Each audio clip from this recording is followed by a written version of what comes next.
If you're struggling to connect the dots per se on the guitar or just navigate around the fretboard in general, I think the octave shapes is like the very first thing, the most foundational and I think really useful thing you'll find on the guitar to really kind of map out the fretboard. And so what I mean by that is an octave, right, is just a note in the same note in the next register, right? So like a G to a G, just in the next register. But finding that all over the guitar, we can do it in a methodical way. And I'm sure there's a million ways to do this, but I have my own way. And I'm just gonna show you real quick. I think of it as a formula. Strings by frets. So on the low E string, if I play third fret, right, it's a G note. And the octave of that note, if I'm thinking going forwards, is 2 strings and 2 frets. And that's another G. It's the same note, it's an octave. And the A string shares the same shape.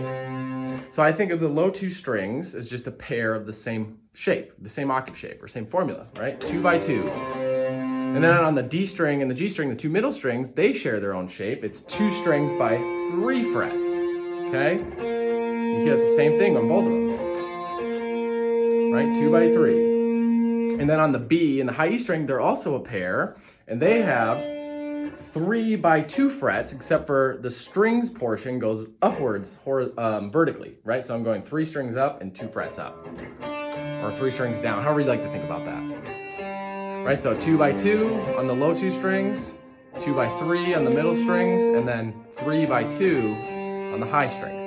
And so once you have that locked in your memory and kind of stamped in there, you go and try and find the same note everywhere. So I play this G note, I got my first octave, perfect. Now, grab that high note, that high G with your first finger, now play the octave shape that'll give us the next G from there. So I'm on the D string, so I get that 2 by 3.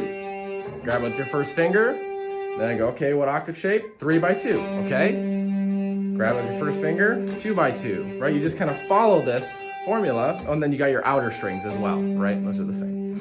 You can just kind of continue this process, go backwards, don't forget that, that's important.